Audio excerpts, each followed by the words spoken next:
readers, and welcome to another chapter of reading. So let's get started, shall we? Chapter 8, The Wedding. And no, I'm not going to be breaking into the wedding march. That is too traditional for me. I'm sorry.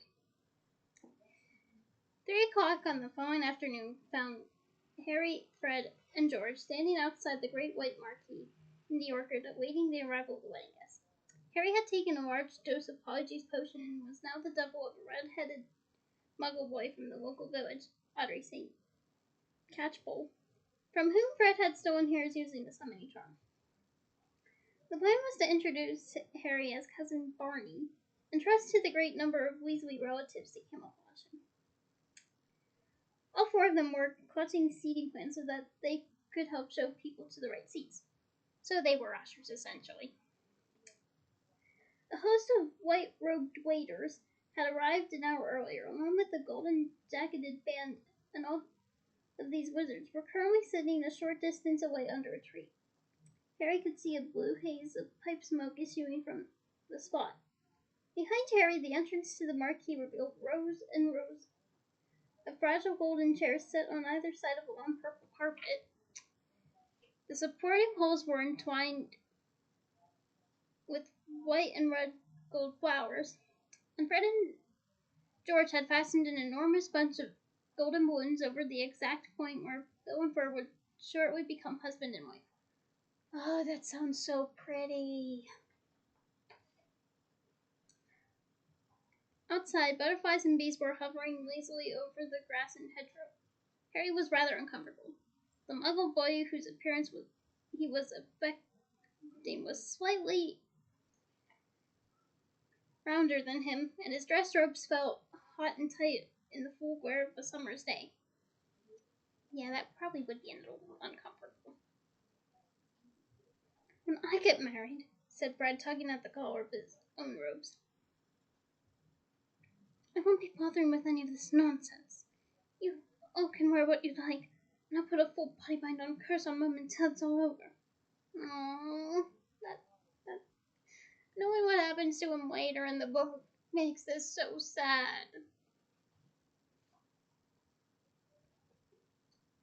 It wasn't too bad this morning, considering, said George.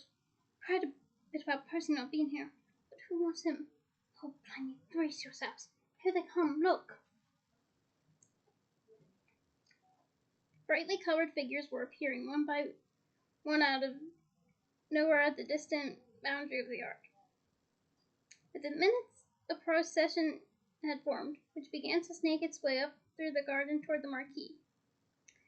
Exotic flowers and bewitched birds fluttered on the witches' hats, while precious gems glittered from many of the wizards' caravans.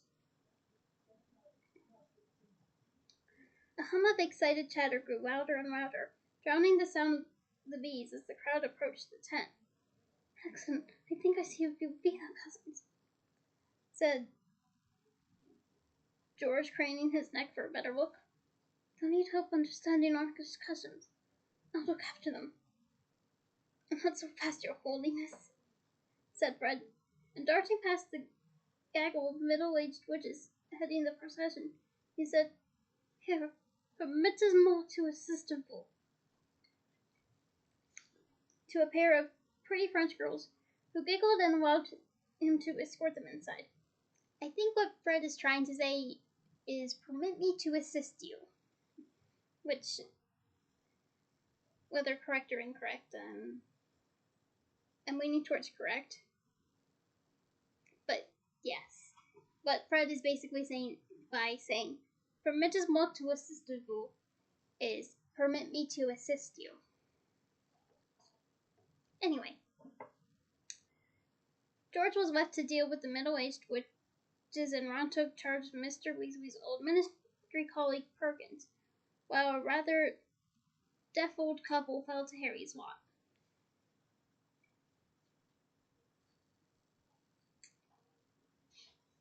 Watch her, said a familiar voice as he came out of the marquee again, and found Thompson whooping at the front of the queue. She had turned blonde for the occasion. Arthur told us you were the one with the curly hair. Sorry about last night, she added in a whisper as Harry led them up the aisle. The ministry's been very anti-werewolf at the moment, and we thought our presence might not do you any favors. It's fine, I understand, said Harry, speaking more to Lupin than Tonks. Lupin gave him a swift smile, but as they turned away, Harry saw Lupin's face fall again into lines of misery. He didn't understand it, but there was no time to dwell on the matter. Hagrid was causing a certain amount of disruption. Having misunderstood Fred's direction,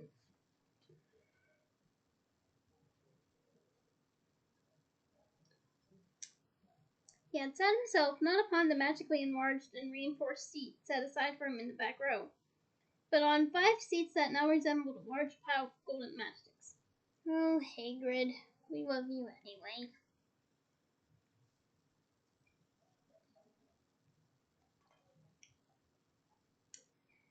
While Mr. Weasley repaired the damage and Hagrid shouted apologies to anybody who would listen, Harry hurried back to the entrance to find Ron face to face with the most eccentric-looking wizard.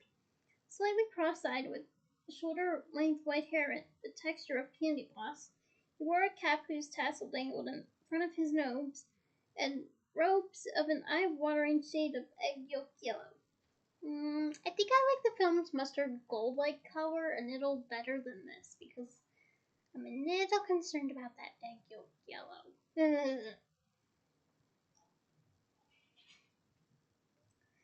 An odd symbol, rather like a triangular eye, glistened from a golden chain around his neck. You should remember this symbol from my pillow. And yes, it is still foreshadowing.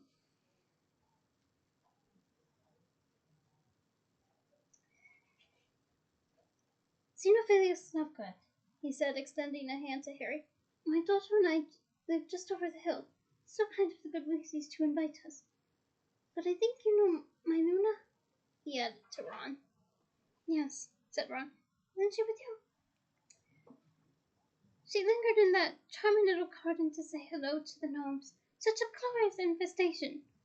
How few wizards realize just how much we can learn from the wise noble gnomes, or, to give them their correct name, the Grumbly Gardensky.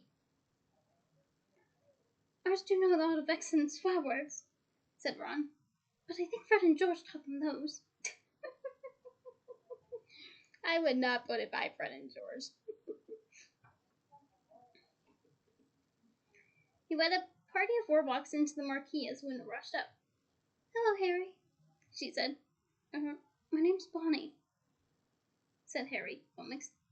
Oh, have you changed that too? She asked brightly. How did you know? Oh, just your expression, she said. Like her father, Luna was wearing bright yellow robes, which she had accessorized with a large sunflower in her hair. Once you got over the brightness of it all, the general effect was quite pleasant. At least there were no radishes dangling from her ears. Yeah, I love you, Luna, but tone down the yellow a little bit. But on the bright side, the sunflower is a lovely complement to that yellow. Once you melt it, of course, but it's like, I imagine it's very pretty. Also, keep the radishes in your ears. They make you unique, and definitely eccentric and true to you, so don't let go of your quirks. Xenophilius, who was deep in conversation with an acquaintance, had missed the exchange between Luna and Harry. Bidding the wizard farewell, he turned to his daughter, who held up her finger and said, Daddy, look! One of the gnomes actually bit me! How wonderful! Gnome saliva is enormously beneficial, said Mr. Lovegood, seizing Luna's outstretched finger and examining the bleeding puncture marks. Luna, my love, if you should feel any burgeoning talent today, perhaps an unexpected urge to sing opera or to declaim in vermish, do not repress it. You may have been gifted by the Gurnumblies.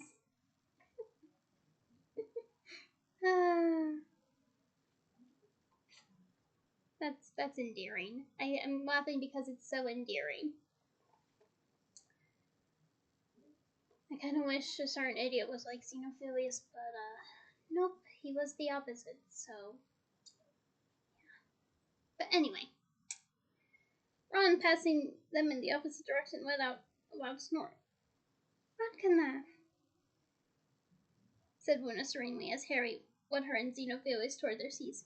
But my father has done a lot of research on non-bully magic.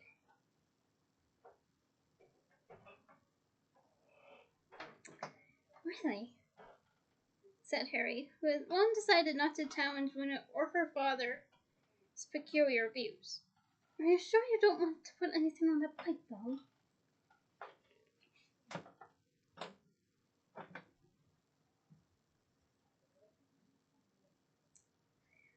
Oh, it's fine, said Luna, sucking her finger in a dreamy fashion and looking Harry up and down. You look smart. I told Daddy most people would probably wear dress robes, but he believes you ought to wear sun colors to a wedding. For luck, you know. I'll keep that in mind, Luna. Though, maybe I'll have it not so bright.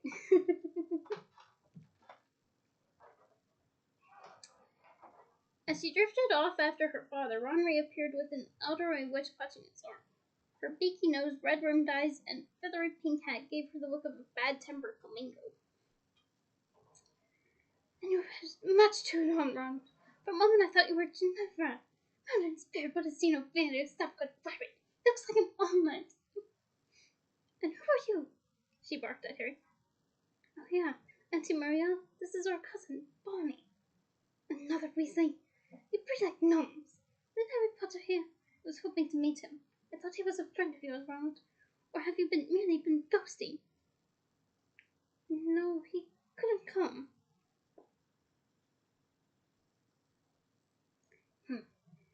Excuse Diddy. Not as glamorous as he looks in the press photographs, and I've been instructing the bride on how to best wear my tiara. She sounded at Harry. Goblin maid, you know, and been in my family for centuries. She's a good-looking girl, but still French. Well, find me a good seat, Ronald. I'm 107, and I ought not to be on my feet too long. Oh, Auntie Muriel, we love you anyway.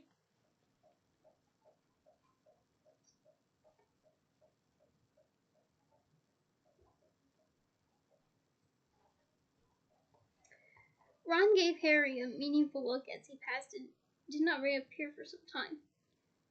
When they met at the next entrance, Harry had shown a dozen more people to their places. The marquee was nearly full now, and for the first time there was no queue outside. Nightmare Muriel is, said Ron, mopping his forehead on his sleeve. She used to come for Christmas every year, and thank God, she took offense because Fred and George set off a dun bomb under her chair at dinner. Ed says she'll have written them out of will. Like their care, they're going to end up richer than anyone in the family right there going. Wow, he added, blinking rather rapidly as Hermione came hurrying toward them. You look great. Always the tone of surprise, said Hermione, though she smiled. She was wearing a floaty lilac-covered dress with matching high heels. Her hair was sleek and shiny. Well, lilac is a pretty color, I confirm, but I feel like this is a callback to Gilderoy Lockhart more than Hermione's individuality, and therefore I like that Scarlet. Yeah, we'll go with Scarlet. I like that Scarlet or Burgundy she wore in the films. That is just, I love that color on Emma Watson. That is just brilliant. So therefore, I like the film cover a little bit better than the book, but the book Lilac is also pretty. It's just, I feel like it's a callback to Gilderoy Lockhart more than Hermione herself. So make of that what you will. Moving forth. Your Granite Muriel doesn't agree. I just met her upstairs while she was giving Fleur the tiara. She said, "Oh dear, is this the Muggleborn?" And then that posture and skinny ankles. Don't take it personally. She's rude to everyone, said Ron. Talking about Muriel? Inquired George, re-emerging from the marquee with her. Yeah, she's just told me my ears are lopsided. Old Pat. Wish old Billius was still with us, though. He was a right laugh at weddings. I wonder if that's where they get their sense of humor from. Something to think about. Was Annie the one who saw Grim and died 24 hours later? Asked Hermione. Well, yeah, he went a bit odd toward the end, conceded George. But before he went numpy, he was the life and soul of the party, said Fred. He used to down an entire bottle of fire whiskey, then run onto the dance floor, hoist up his robes, and start pulling bunches of flowers out of his...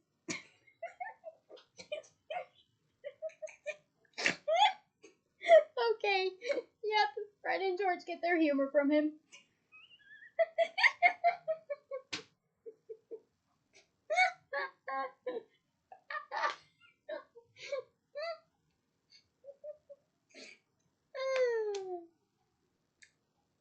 Okay, now that I'm composed to an extent, yes, he sounds like a real trauma, said Hermione while Harry roared with laughter.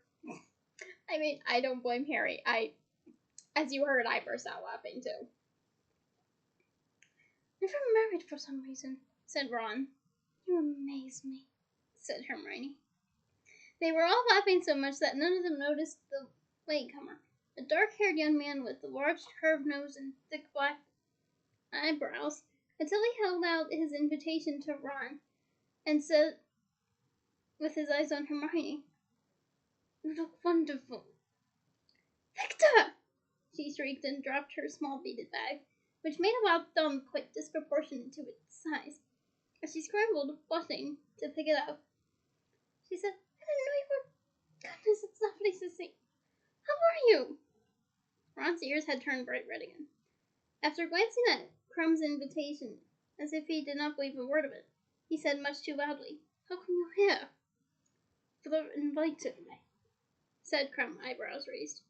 Harry, who had no grudge against Crumb, shook hands, then feeling that it would be prudent to remove Crumb from Ron's vicinity, offered to show him his seat. Your friend is not pleased to see me, said Crumb as they entered the now packed marquee. Is he a relative? He added with a glance at Harry's red curly hair. Cousin, Harry muttered, but Crumb was not really listening. His appearance was causing a stir, particularly amongst the Viva cousins. He was, after all, a famous Quidditch player, while people were still craning their necks to get a good look at him. Ron, Hermione, Fred, and George came hurrying down the aisle.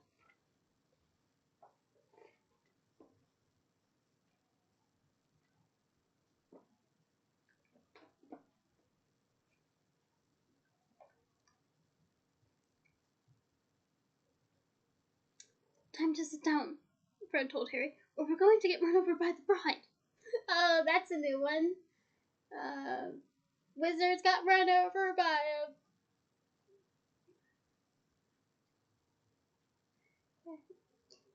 Wizards got run over by a bride during her special wedding.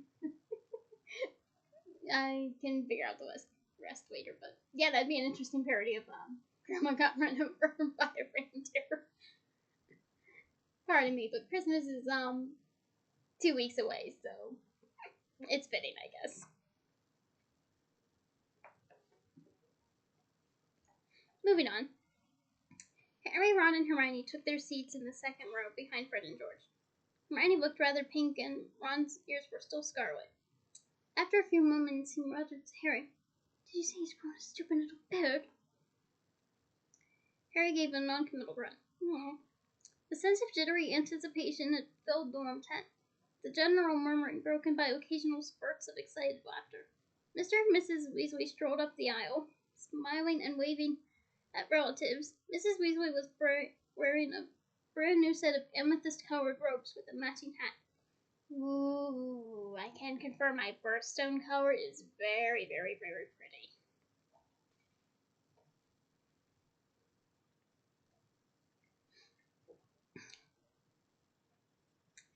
A moment later, Bill and Charlie stood up at the front of the marquee, both wearing dress robes with large white noses and roses, not noses.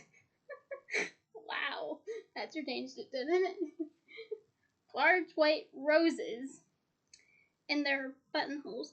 Red Wolf whistled, and there was an outbreak of giggling from the Viva cousins. Then the crowd fell silent as music swelled from what seemed to be the golden balloons. "Woo!" said Hermione, swiveling around in her seat to look at the entrance. A great collective sigh issued from the assembled witches and wizards as Monsieur Delacour and Fleur came walking up the aisle. Fleur gliding, Monsieur Delacour bouncing and beaming. Fleur was wearing a very simple white dress that seemed to be emitting a strong silvery glow. Okay, I honestly like the film wedding dress better, because I honestly think it suits her much better. And for those who have no clue what I'm talking about,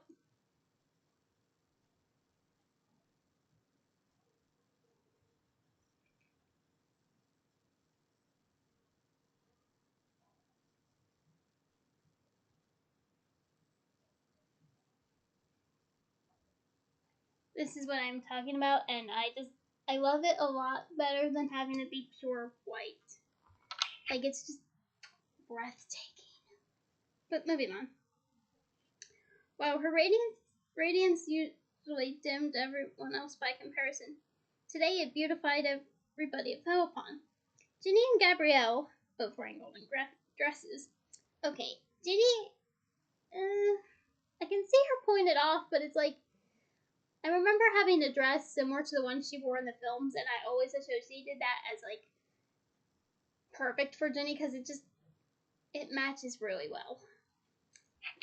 Okay, you're probably so confused again, so give me a moment.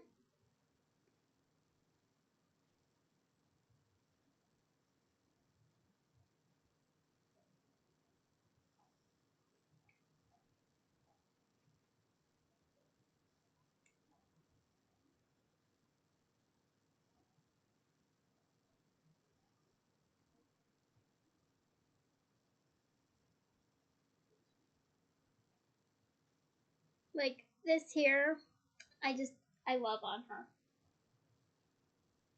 Like, I remember having a dress similar to it, and I just love it. Like, it's so Ginny, it's beautiful. But I can see Gabrielle also point off the gold, even though we don't see much of her in the film. Like, we didn't see much of her. In the films, I can definitely see her point off the golden. But Ginny, it's just like, I like the film better. Okay? Moving on. Looked even prettier than usual, and once Fleur had reached him, Bill did not look as though he had ever met Fenrir Greyback.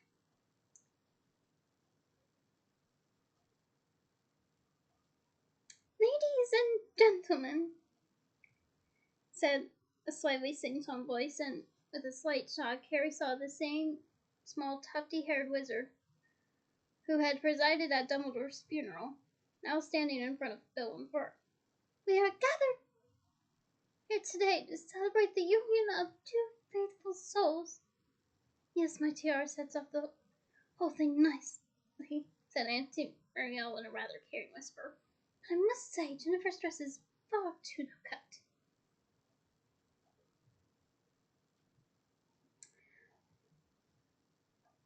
I agree it would set off the whole thing nicely, but it's like, I find that the film adaptation of the dress is just far more prettier than stark white. I'm sorry, but I really do, okay? It feels like it complements that tiara better. But anyway. Ginny glanced around, grinning, winked at Harry, then quickly faced the front again. Harry's mind wandered a long way from the marquee, back to afternoons spent alone with Ginny in lonely parts of the school grounds. They seemed so long ago. They had always seemed too good to be true. As though he had been stealing shining hours from a normal person's life. A person without a lightning-shaped scar on his forehead.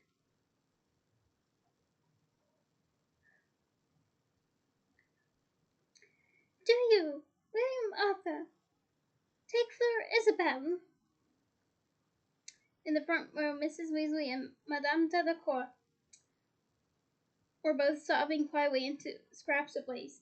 Trumpet-like sounds. Beep. Okay, that's a noisemaker. Beep, beep, beep, beep. There we go.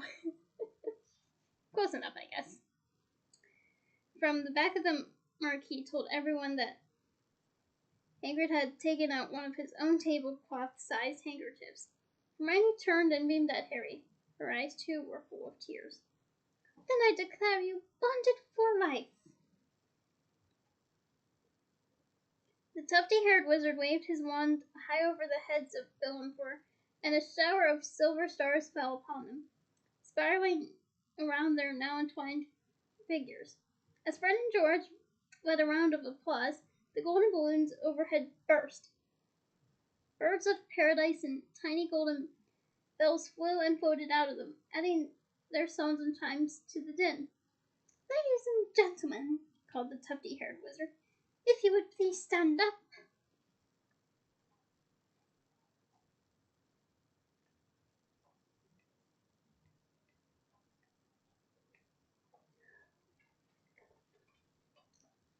They all did so, Auntie Muriel grumbling audibly.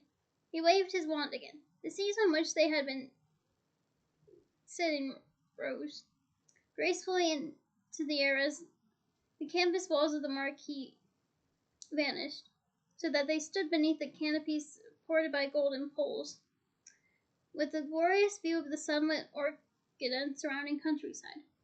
Next, a pool of molten gold spread from the center of the tent to form a gleaming dance floor. The hovering chairs grouped around themselves around small, white-clothed tables, which all floated gracefully back to earth around it, and the golden-jacketed band trooped toward a podium. Smooth, said Ron approvingly as the waiters popped up on all sides, some bearing silver trays of pumpkin juice, butterbeer, and fire whiskey, others tottering piles of tarts and sandwiches. We should go and congratulate them, said Hermione, standing on tiptoe to see the place where Bill and Fleur had vanished amid a crowd of well-wishers.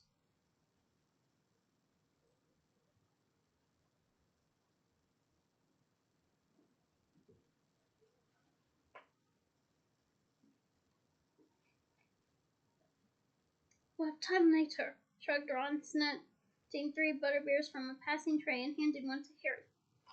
Hermione, Club hold, let's grab a table. Not there, nowhere near Muriel. Ron led the way across the empty dance floor, glancing left and right as he went. Harry felt sure that he was keeping an eye out for Crumb. By the time they had reached the other side of the marquee, most of the tables were occupied. The emptiest was the one where Luna sat alone. All right if we join you? Asked Ron. Oh, yes, she said happily. Daddy's just going to give Bill and Fleur our present. What is it? A lifetime supply of Purdy roots? Asked Ron. Hermione aimed to kick at him under the table, but caught Harry instead. Eyes watering in pain, Harry lost track of the conversation for a few moments. The band had begun to play. Bill and Fleur took to the dance floor first, to great applause. After a while, Mr. Weasley led Madame Delacour onto the floor, followed by Mrs. Weasley and Fleur's father. I like this song, said Luna, swaying in time to the waltz-like tune. And a few seconds later she stood up and glided onto the dance floor, where she revolved on the spot, quite alone, eyes closed and waving her arms. Luna, you are such a precious gem. She's great, isn't she? Said Ron admiringly. Always good value. But the smile vanished from his face at once. Victor Crumb had dropped into Luna's vacant seat. Hermione looked pleasurably flustered, but this time Crumb had not come to compliment her. With a scowl on his face, he said, "Who's that man in the yellow?" "That's Xenophilius Lovegood. He's the father of a friend of ours," said Ron.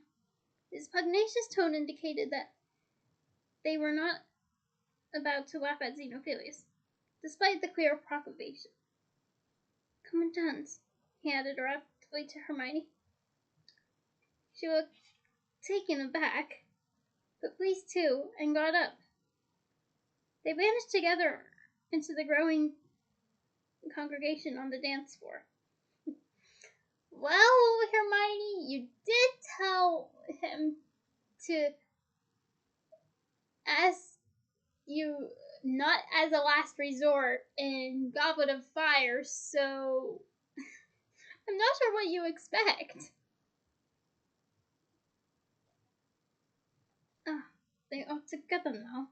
asked Crumb, momentarily distracted. "Sort of," said Harry. "Who are you?" Crumb asked. "Bonnie Weasley." They shook hands. Bonnie, you know this man Lovegood well?" "No, I only met him today. Why?"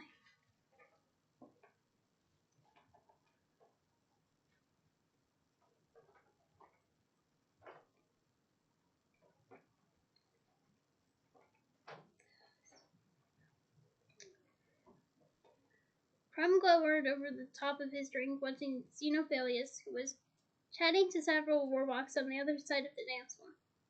"Because," said Crumb, "if he was not a guest of Fleur's, I would do him here and now for wearing that filthy sign upon his chest." "Sign?" said Harry, looking over at Xenophilius too. The strange triangular eye was gleaming on his chest. "Why, what's wrong with it?" "Grindelwald. That's a Grindelwald sign." "Grindelwald? The dog was Dumbledore defeated."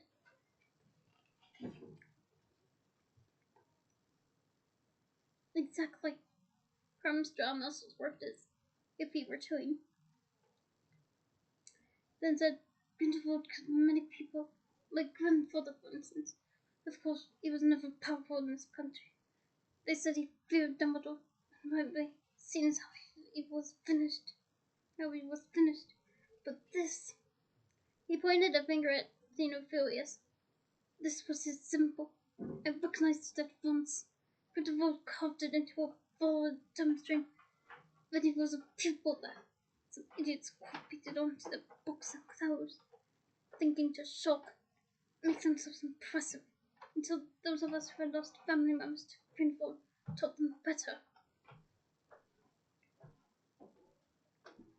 Crumb cracked his knuckles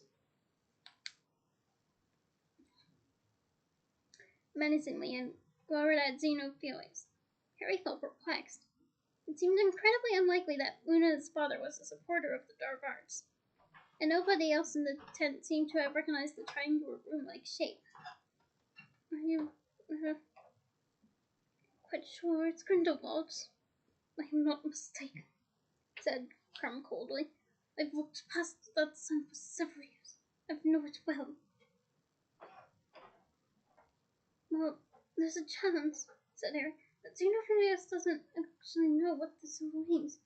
The Lovegoods are quite unusual. You could have easily picked it up somewhere and think it's a cross-section of the head of a crumpled snowpack or something. A cross-section of what? Well, I don't know what they are, but apparently he and his daughter go on holiday looking for them." Harry felt he was doing a bad job explaining Luna and her father. "That's her," he said, pointing at Luna, who was still dancing alone, waving her arms around her head like someone attempting to beat off midges. "Why is she doing that?" asked Crumb.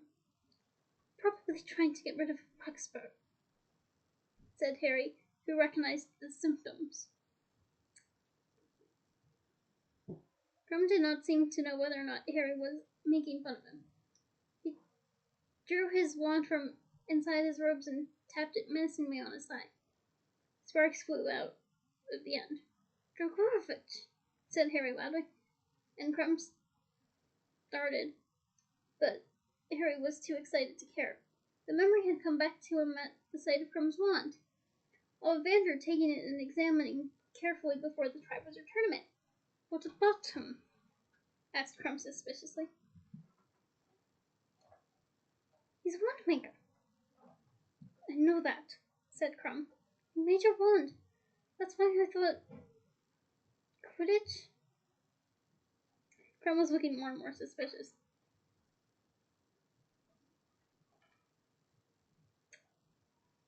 "How do you know Gregorevich made my wand?"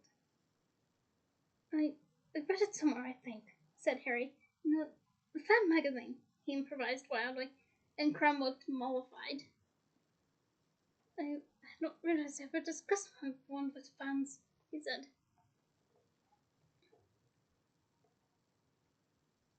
"So, who is Gregorevich these days?" Crumb looked puzzled. "He retired several years ago. I was one of the last to purchase a Gregorevich wand, the best. Although I know, of course, that you Britons set much store by Ollivander." Harry didn't answer. He pretended to watch the dancers, like Crumb, but he was thinking hard. So Voldemort was looking for a celebrated wand maker, and Harry did not have to search far for a reason. It was purely because of what Harry's wand had done on the night that Voldemort pursued him across the skies. The Holly and Phoenix Feather wand had acquired the bar wand, something that Ollivander had not anticipated or understood. Would Gregorevich know better? Was he truly more skilled than Ollivander? Did he know secrets of wands that Ollivander did not?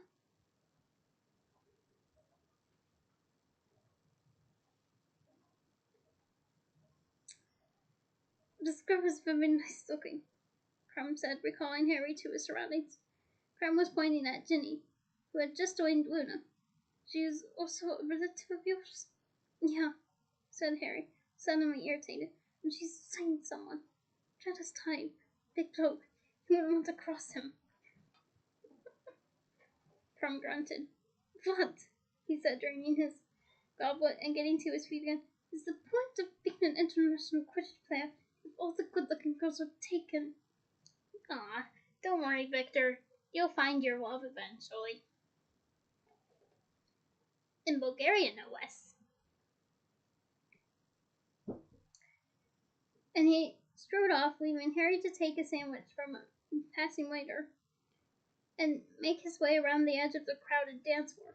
He wanted to tell Ron, to tell him about Gregorevich, but Ron was dancing with Hermione out in the middle of the floor. Harry leaned up against one of the golden pillars and watched Ginny, who was now dancing with Fred and George's friend Wee Jordan, trying not to feel resentful about the promise he had given Ron.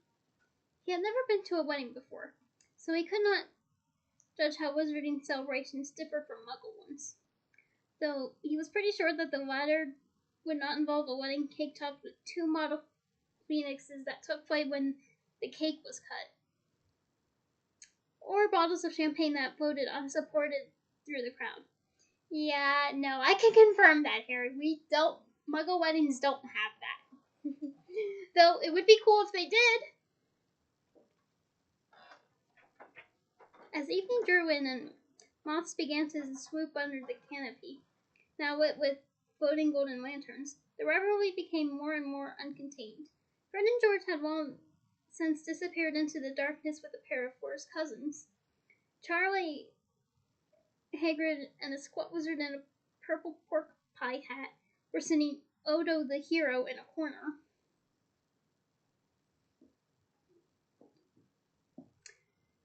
Okay, I don't know the official lyrics, so we're just gonna improvise. Odo the Hero, known for noble deeds. I don't know, but let me know what you think. Wandering through the crowd so as to escape a drunken uncle of Ron's, who seemed unsure whether or not Harry was his son, Harry spotted an old wizard sitting alone at a table. His cloud of white hair made him look rather like an aged dandelion clock. and was topped by a moth-eaten fez. He was vaguely familiar. Racking his brains, he suddenly realized that this was Elphias Dodge, member of the Order of the Phoenix and the writer of Dumbledore's obituary. Harry approached him. "May I sit down?" Of course," said Dodge. He had a rather high-pitched, wheezy voice. Harry leaned in. "Mr. Dodge, I'm Harry Potter," Dodge gasped.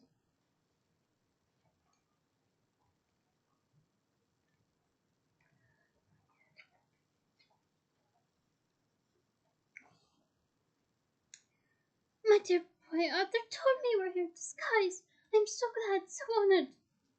In a flutter of nervous pleasure, Dodge poured Harry a goblet of champagne. "I thought of writing to you," he whispered, "after Dumbledore. The shock. And for you, I'm sure." Dodge's tiny eyes filled with sudden tears. "I saw the obituary you wrote for the Daily Prophet," said Harry. "I didn't realize you knew Professor Dumbledore so well." "As well as anyone," said Dodge, dabbing his eyes with a napkin. "Certainly I knew him longest, if you don't count Aberforth, and somehow people never do seem to count Aberforth. Speaking of the Daily Prophet, I don't know whether you saw Mr. Dodge. Oh, please call me Elphias, dear boy. Elphias, I don't know whether you saw the interview Rita Skeeter gave about Dumbledore." Dodge's face flooded with an angry color. "Oh, yes, Harry, I saw it. That woman, or vulture might be a more accurate term, positively pestered me to talk to her.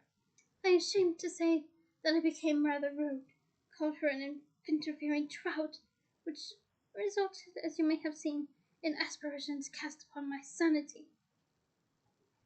"I actually think your anger is justified, Elphias." "Well, in that interview," Harry went on, "Rita Skeeter hinted that Professor Dumbledore was involved in the dark arts when he was young." "Don't believe a word of it," said Dodge at once. "Not a word, Harry. Let nothing tarnish your memories of Albus Dumbledore." Harry looked into Dodge's earnest, pained face and felt not reassured, but frustrated.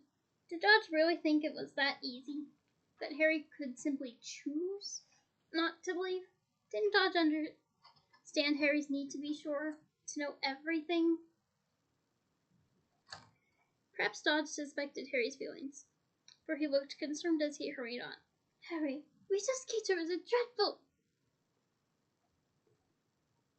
But he was interrupted by a shrill cackle. "Rita Skeeter? Oh, I love her. Always read her." "Only you, Auntie Muriel. Only you." Harry and Dodge looked up to see Auntie Muriel standing there, the plumes dancing on her hat, a goblet of champagne in her hand. "She's written about Dumbledore. A book about Dumbledore, you know." "Hello, Muriel," said Dodge. "Yes, we were just discussing—" "You there! Give me your chair. I'm 107. Another red-headed Weasley cousin jumped off his feet, looking alarmed, and Auntie Muriel swung it around with surprising strength and plopped herself down upon it between Dodge and Harry. "Another wicked Barry, or whatever your name is," she said to Harry. "Now, what were you saying about Rita Skeeter, Elphias? You know she's written a biography of Dumbledore. I can't wait to read it. I must remember to place an order at Flowers and Blots."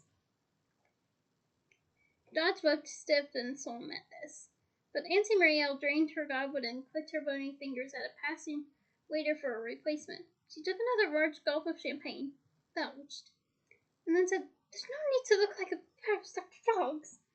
Before I became so respected and respectable, before I became so respected and all that tosh, there were some mighty funny rumors about Albus." "Ill-informed sniping," said Dodge, turning radish-colored again. "You would say that," cackled Auntie Muriel. I noticed how you skated over the sticky patches in that obituary walls.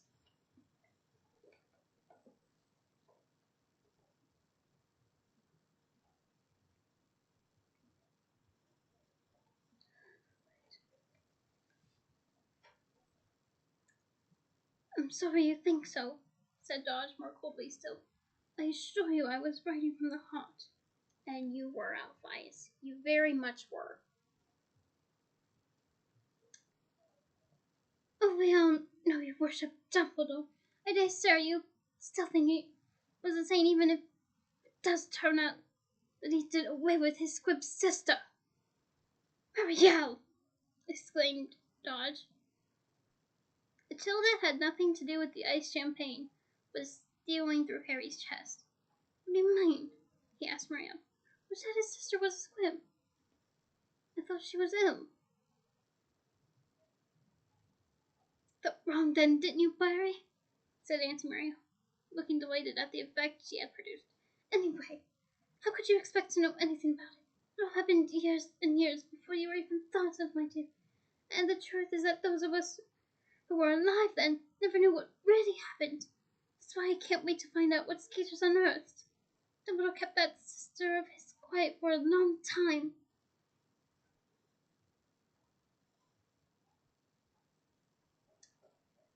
Untrue, wheezed Dodge. Absolutely untrue. He never told me his sister was a squib, said Harry, without thinking, still cold inside. And why on earth would he tell you? Screeched Muriel, swaying a little in her seat as she attempted to focus upon Harry.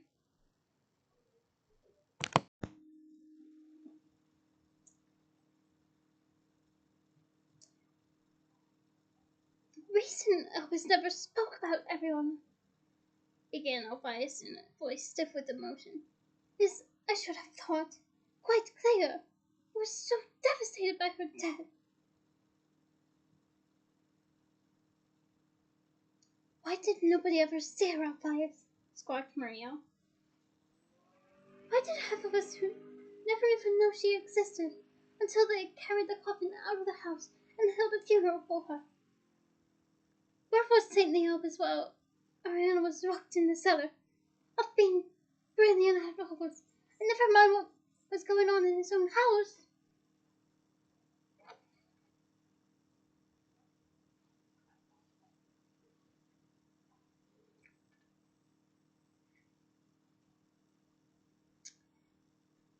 What do you mean locked in the cellar? Asked Harry. What is this? Dog looked wretched. Auntie Muriel cackled again and answered Harry. Dumbledore's mother was a terrifying woman. Simply terrifying. Muggle-born. Though I heard she pretended otherwise. She never pretended anything of the sort. Kendra was a fine woman, whispered Dodge miserably, but Auntie Muriel ignored him.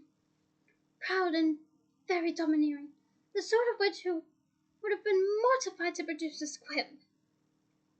Ariana was not a squib, wheezed Dodge. So you say, Elphias, but explain, then, why she never attended Hogwarts, said Auntie Muriel. She turned back to Harry. In our day, squibs were often hush-up.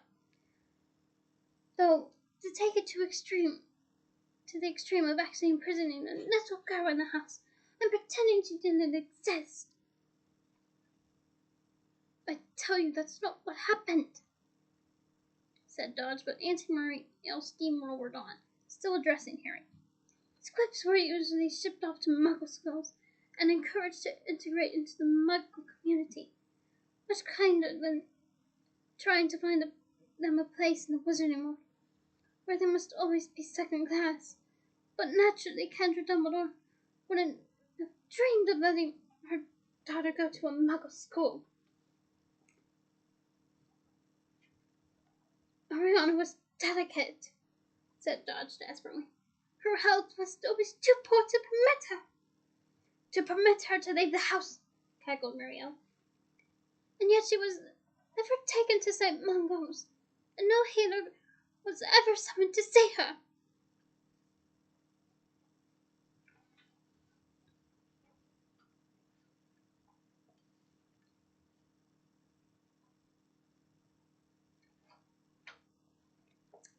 Really, Muriel, how can you possibly know whether...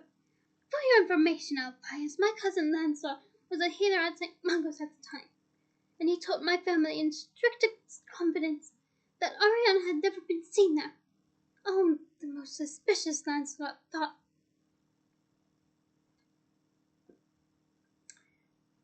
Dodge looked to be on the verge of tears. Auntie Muriel, who seemed to be enjoying herself hugely, snapped her fingers for more champagne. Numbly, Harry thought of how the Dursleys had once shut him up, locked him away, kept him out of sight, all for the crime of being a wizard. Had Dumbledore's sister suffered the same fate in reverse, imprisoned for her lack of magic? And had Dumbledore truly left her to her fate while he went off to Hogwarts to prove himself brilliant and talented? Now, if Kendra hadn't died first, Muriel resumed, I'd have said it was she who finished off Ariana. How can you, Muriel? Groaned Dodge. A mother kill her own daughter. Think what you are saying. Unfortunately, with what I see on SVU and Crime TV, it just illustrates that it can happen.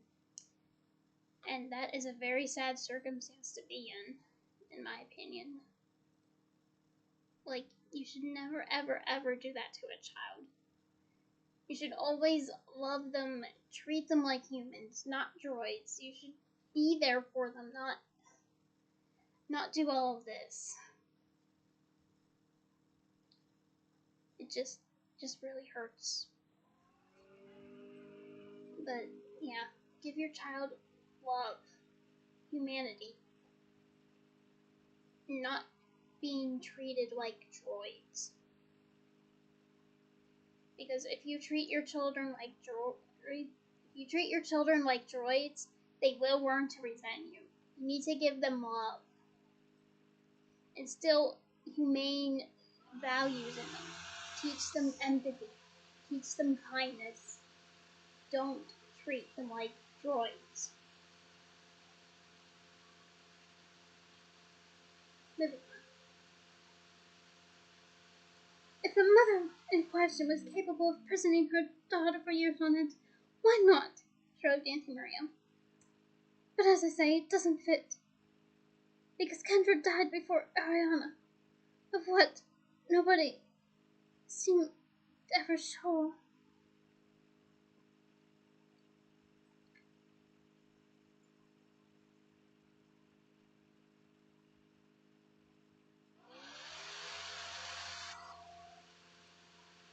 Oh, no doubt Ariana murdered her, said Dodge with a brave attempt at scorn. Why not?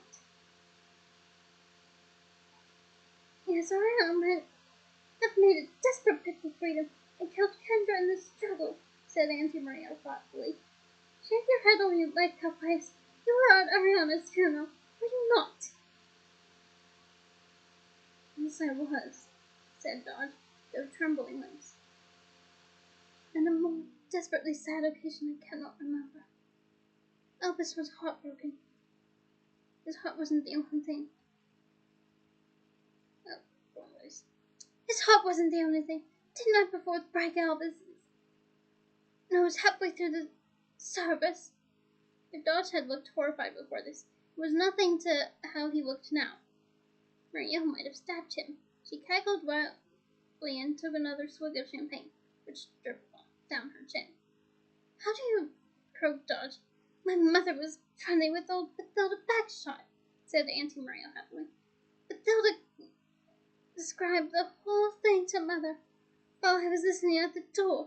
A coffin-side brawl. The way Bathilda told it, Aberforth shouted that it was all Albus's fault, that Ariana was dead, and then punched him in the face. According to Bathilda, Albus did not even defend himself. And that's what in itself. Albus could have destroyed Aberforth in the duel with both hands tied behind his back. Muriel enjoyed yet more champagne. The recitation of these old scandals seemed to allay her as much as they horrified Dodge. Harry didn't know what to think, what to believe. He wanted the truth. Yet all Dodge did was sit there and believe feebly that Ariana had not been ill. Harry could hardly believe that Dumbledore would not have intervened if such cruelty was happening inside his own house. And yet, there was something undoubtedly odd about the story. And I'll tell you something else, Muriel said, hiccuping slightly as she lowered her goblet.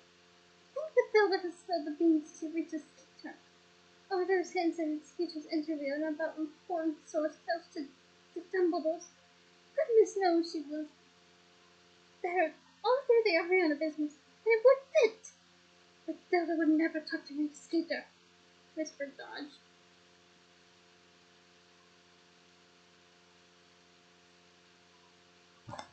Matilda Bagshot, Harry said, the author of A History of Magic. Still would like that book published. The name was printed on the front of one of Harry's textbooks, though admittedly not one of the ones he had read most attentively. Yes, said Dodge, clutching at Harry's question like a drowning man out of life felt. A most gifted magical historian and an old friend of Elphis's. Quite gag of things I've heard, said Auntie Muriel cheerfully.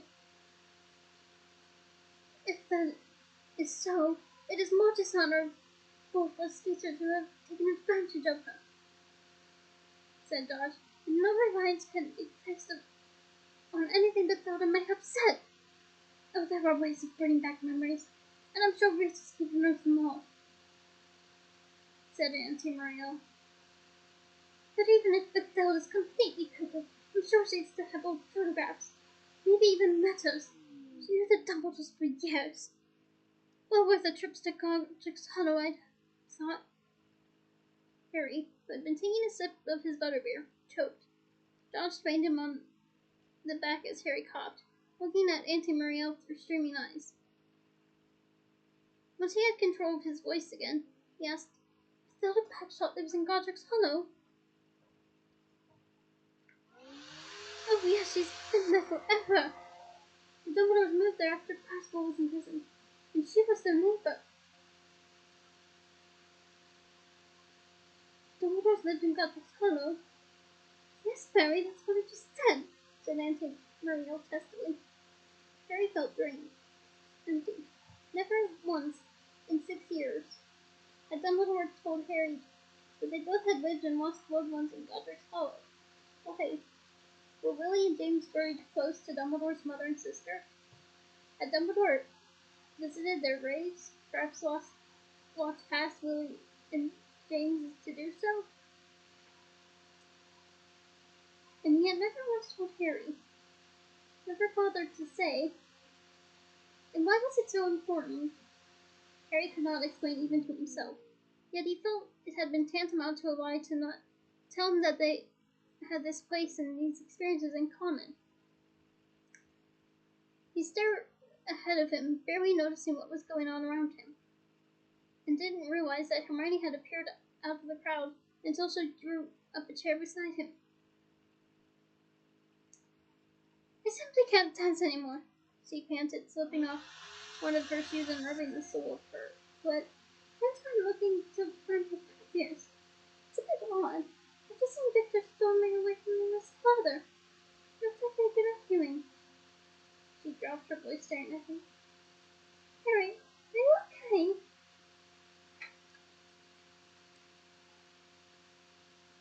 Harry didn't know where to begin, but it didn't matter.